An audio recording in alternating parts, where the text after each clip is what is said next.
Let me now call upon Marc Zell to make the final presentation before lunch, always a difficult slot, but he understands that very well.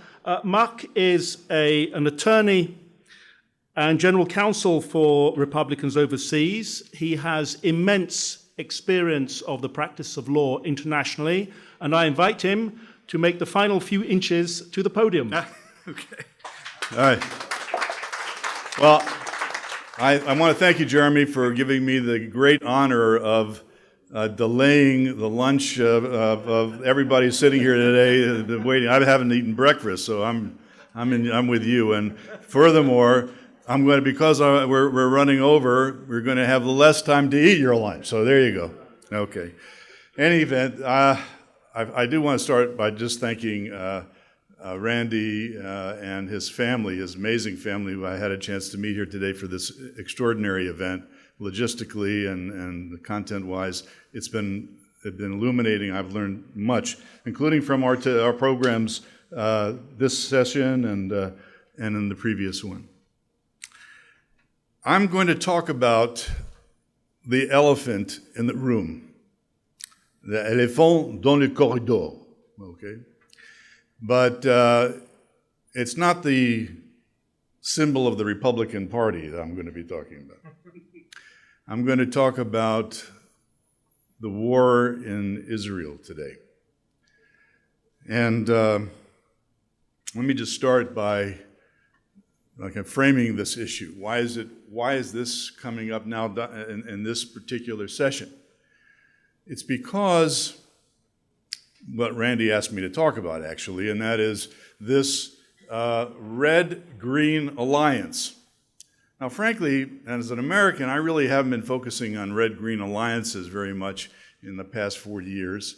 It's something that Europeans, I think, have considered a lot, particularly in countries like Germany and probably your country in the Netherlands and so on, France here, with the Green parties. For me, when I heard the Red-Green Alliance, okay, red, I get that, that's communism. Doreen talked about neo-Marxism. I won't go through the litany of characteristics of that particular philosophy. The green, I thought, had to do with what you guys talked about, right? Ecology and environmental tree hugging, whatever it's called, okay. Social justice and DEI and all that other stuff. But I soon became aware that there was another kind of green.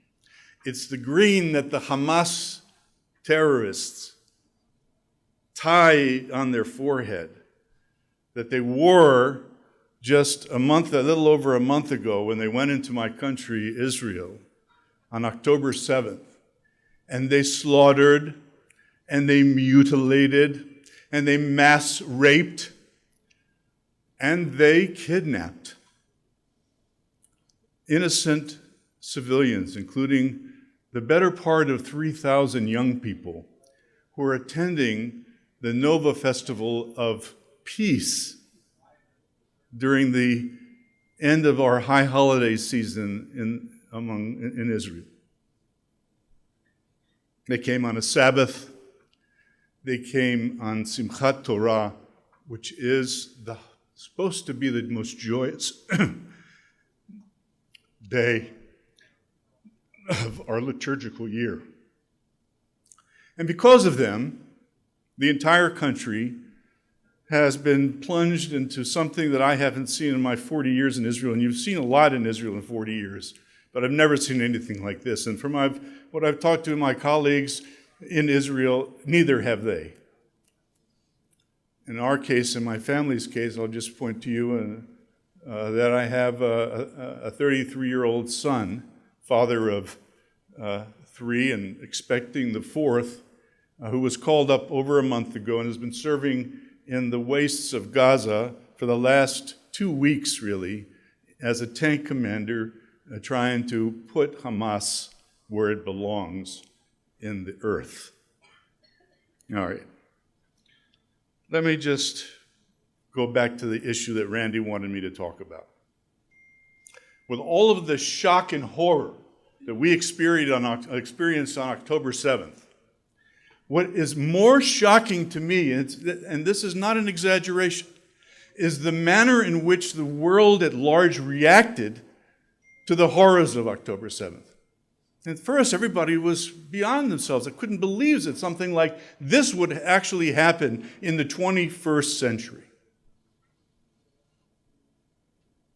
But within hours of those images and those films and those personal accounts of what happened on that day, thousands of people, no, millions of people took to the streets here in France, in your country, in Germany. I don't know what happened in Romania. Not in yours. Okay, thank God for that. In England, Jeremy, right?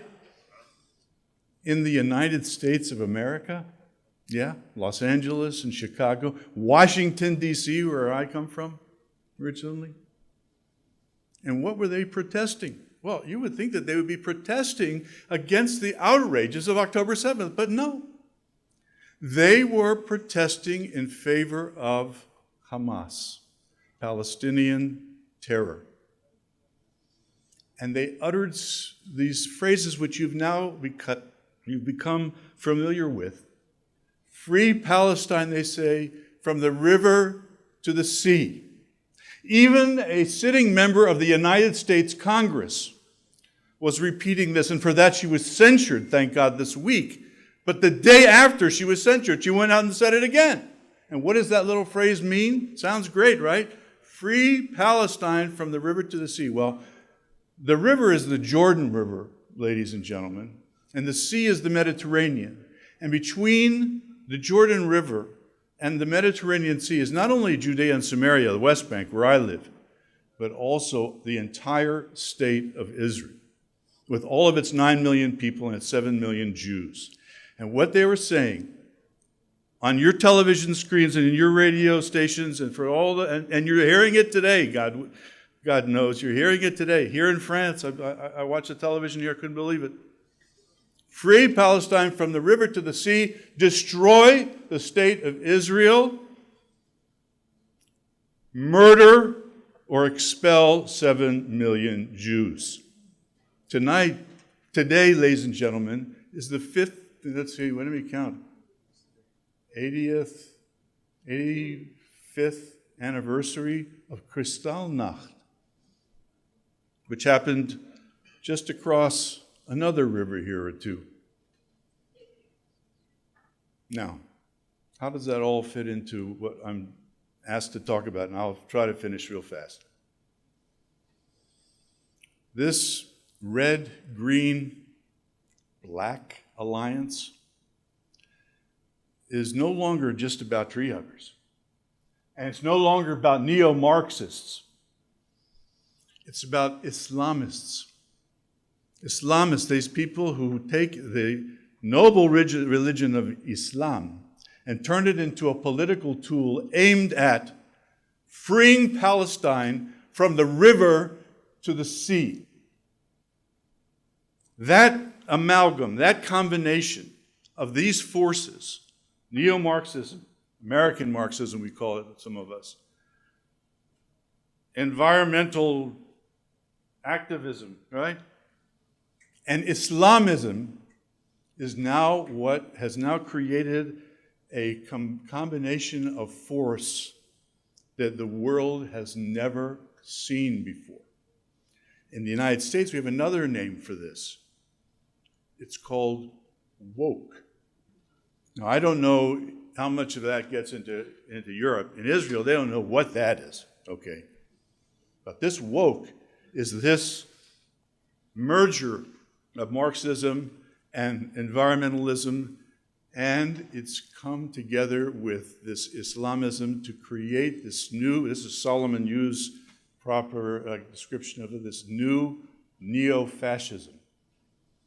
Okay, and it is pernicious, it is pervasive, it is threatening the very foundations, and this is my point really, of all of Western civilization.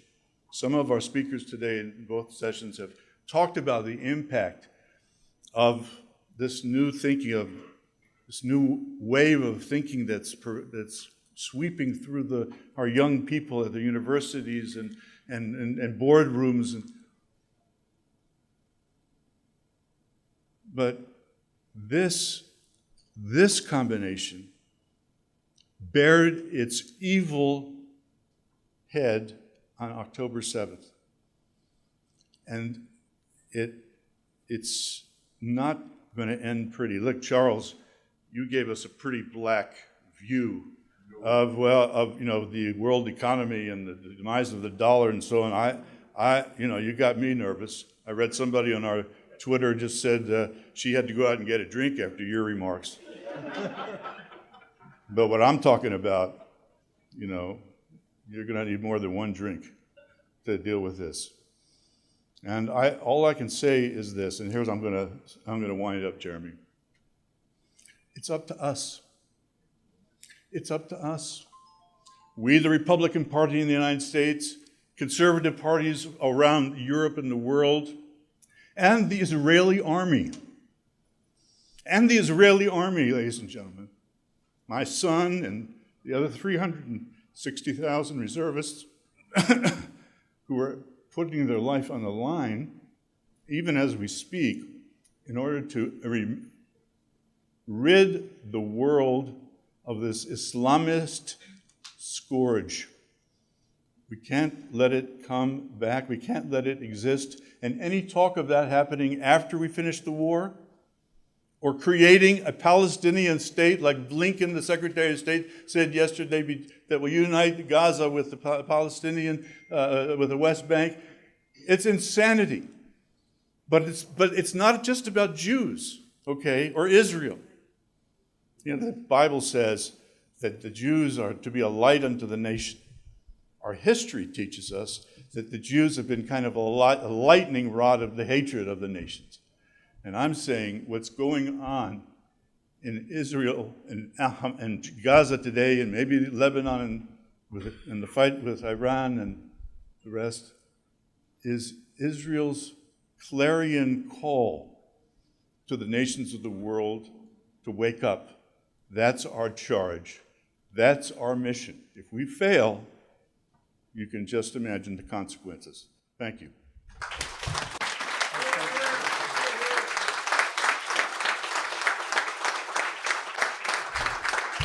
Thank you very much, Mark.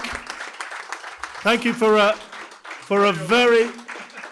very moving speech.